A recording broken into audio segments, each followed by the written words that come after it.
इस वक्त हमारे साथ इंचार्ज इन्वेस्टिगेशन थाना मिस्री शाह आतिफ रियाज साहब मौजूद हैं। उन्हीं की जुबानी सुनाते हैं कि शौहर ने अपनी बीवी को बेदर्दी के साथ क्यों कत्ल किया, इसके पीछे वजूहात हैं क्या। बहुत शुक्रिया आतिफ साहब, आपने वक्त दिया। आतिफ साहब ये बताइएगा, इस केस की तफ्तीश का आगाज़ किस तरह से किया गया, कैसे इतला मसूल हुई? ये 1 सितंबर जुमे का दिन था।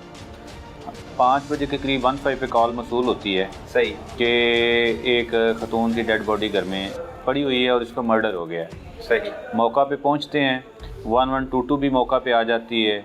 वो बता देते हैं, वेरीफाई कर देते हैं कि इसकी जी डेथ हो चुकी है। ठीक है। वहाँ पे लोगों का रश लगा होता है।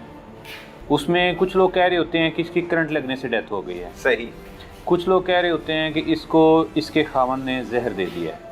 ठीक है। वहाँ पे जब ये चीज़ें डिस्कस हो रही होती हैं तो इसका खावंद आगे पीछे हो जाता है मौका से। अच्छा, उधर से गायब हो जाता है। ठीक। जो मकतूला का भाई है वो हमें बताता है कि बुशरा बीबी जो मकतूला हैं उनका भाई हमें बताता है कि ये पहले भी कई दफ़ा लड़ाई झगड़ा कर चुके हैं। अच्छा। और हमें ये कभी शुबा है कि हमारी बहन को अनवर उसके खावंद ने ही कत्ल किया है। सही।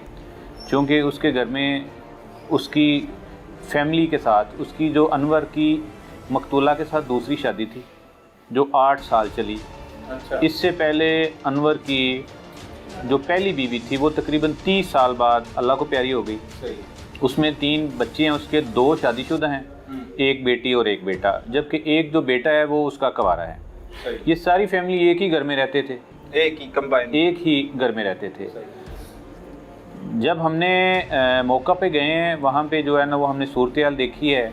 डेड बॉडी को हमने डेड हाउस शिफ्ट करवाया है, FIR का अंदराज किया है। FIR के अंदराज के बाद हमने पोस्टमार्टम करवा के डेड बॉडी जो है ना वो लवाकिन के सुपुर्द की है और मुलज़म को ट्रेस आउट किया है। मुलज़म को हमने उसको अरेस्ट किया है। मुलज़म ने दौरान इंटरोगेशन फिर ये बताया कि जी उसकी 8 साल कबल शादी हुई थी, लेकिन वो अपनी इस दूसरी शादी से खुश नहीं था।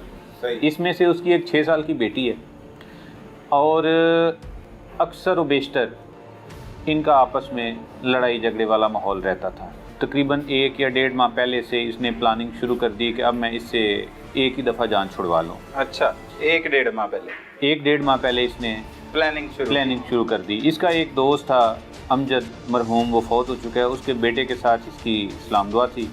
उससे इसने 2-4 दफ़ा डिस्कस किया कि मुझे मेरी बीवी बहुत ज़्यादा तंग करती है, इसका कोई बंदोबस्त हमने करना है। तो दोनों ने प्लानिंग करके ये डिसाइड किया कि इसको किसी ऐसी तरह कत्ल किया जाए कि वो एक हादसा लगे या वो एक इत्तफाकिया मौत लगे। सही। उसके लिए इन्होंने ऑनलाइन क्लोरोफॉर्म का ऑर्डर किया। वो क्लोरोफॉर्म मैनेज करके मकतूला का खावंद अपने जो साथी एहसान नाम है उसको वो साथ लेके गया है जिस दिन इसने वकूआ किया है। उसको किचन में बेच दिया है कि उसके लिए खाना तैयार करो। जैसे ही वो किचन में पहुंची है उसके पीछे ही इसने एहसान को बेच दिया कि इसको जाके फ़ौरन जो है ना वो बेहोश कर दो। सही। एहसान ने उसके मुंह पे रुमाल रख के किचन में उसको बेहोश कर दिया।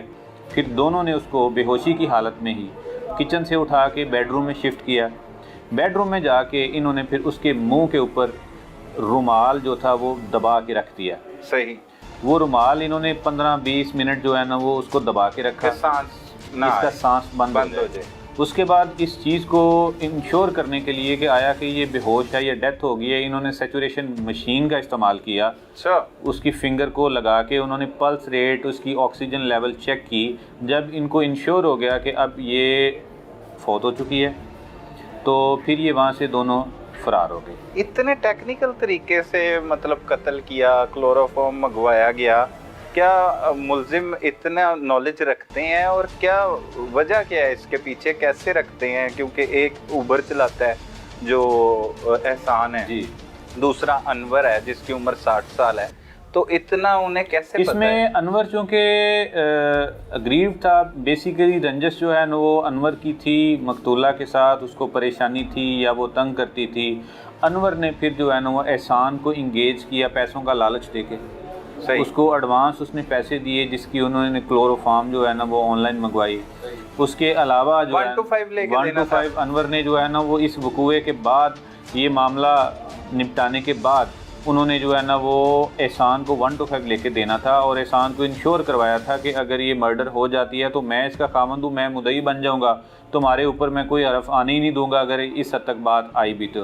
मतलब एहसान जो है उजरती कातिल के तौर पे एहसान को सामने इसने लालच दिया, उस लालच में एहसान ने जो है ना वो ये इंसिडेंट कमिट किया। सही, ठीक है। तो अब एहसान जो है और अनवर है, ये पहले जो गुफ्तगू करते हैं ज़्यादातर यही बात करते हैं कि इन्होंने सिर्फ बेहोश करके उससे सबक सिखाना था। तो बेहोश करके कौन सा सबक सिखाया जाता है, ये समझ नहीं आ रही इसमें एक चीज़ तो मैं क्लियर कर दूं कि अगर इन्होंने उसको सबक ही सिखाना था तो फिर इन्होंने जो सैचुरेशन मशीन ड्यूरिंग इन्वेस्टिगेशन हमें रिकवर करवाई है और उसका इस्तेमाल किया है, कम से कम वो इन्होंने नहीं करना था। सही। अगर इसको बेहोश ही करना होता तो वो बेहोश करके घर से भाग जाते। उसके बाद ये 1 घंटे तक वहाँ पे ये बयान भी इनका खुद अपना मौजूद रहे। और उसमें मैं बताता चलूँ कि इन्होंने एक आयरन स्विच में लगा के गर्म करके इसके पास रख दी, इसको रंग देने के लिए कि ये हम कल को क्लेम करें कि जी ये इस्त्री का करंट लगने की वजह से इसकी डेथ हो गई है। अच्छा, मतलब टेक्निकल तरीके से सारे। और उस इस्त्री का जो मुट्ठी थी उसको तोड़ दिया गया, उसको गर्म कर दिया गया ताकि पुलिस आए तो यहाँ पे हालात ऐसे नज़र आए कि शायद इस्त्री की करंट की वजह से इसकी डेथ हो गई है। लेकिन पोस्टमार्टम में ना तो कोई करंट लगने की सिम्टम नज़र आई है, ना ही कोई ऐसी इंजरी है जिससे जो है ना पता चल सके कि इसको कोई करंट या कोई ऐसी चीज़ लगी है। पोस्टमार्टम रिपोर्ट, इब्तदाई पोस्टमार्टम रिपोर्ट में क्या आया? इब्तदाई पोस्टमार्टम रिपोर्ट में तो यही आया है कि ये सांस बंद होने की वजह से इसकी डेथ हुई है। सही। बाकी उसकी हतमी जो फाइनल रिपोर्ट है काज ऑफ डेथ, वो आफ्टर PFS से रिपोर्ट क्लियर होगी कि इसको जो है ना किस फार्मूला के तहत बेहोश किया गया और बेहोशी के कितनी देर बाद जो है ना वो इसकी डेथ हुई। ये सारी चीज़ें PFS की रिपोर्ट आएगी तो फिर हम हतमी जो है ना इसको शक्ल दें। आतिफ साहब, एहसान जो है वो ऊबर चलाता है, इतना टेक्निकल है, उसने गूगल पर सर्च करके क्लोरोफॉर्म भी मंगवाया, एक बार नहीं मंगवाया बल्कि 2 से 3 मरतबा कहता मंगवाया। पहले अनवर ने भी अपने किसी दोस्त की मदद से दूसरी बार मंगवाया, उसे चेक किया गया।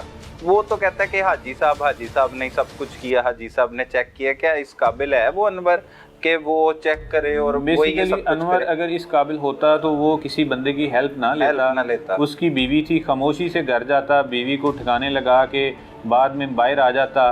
अनवर बेसिकली एजड आदमी है, बीवी उसकी हेल्दी है, एज में भी उससे को 15-20 साल छोटी है और अनवर एक तो फालिश का मरीज़ भी है, मेंटली भी वो वीक है और इस तरह के इंसिडेंट में जितना मर्जी स्ट्रॉन्ग नर्व्स का बंदा हो एक दफ़ा वो घबरा जाता है। तो इस इंसिडेंट को प्रॉपर जो है ना वो इम्प्लीमेंट के हवाले से ये कह लें कि उसमें जो है ना वो एहसान ने 100% इसका जो है ना वो फैसिलिटेट किया। नाजरीन, बुढ़ापे की शादी इंसान के लिए कड़ी आजमाइश साबित हो सकती है, जिस तरह से इस केस में भी हुआ कि 60 साला अनवर ने 8 साल पहले जवां साला लड़की से शादी तो कर ली, लेकिन उनके इख्तलाफात इस हद तक बढ़े कि नौबत कत्ल तक आ पहुंची और शौहर ने अपनी बीवी को बेदर्दी के साथ मौत के घाट उतार दिया।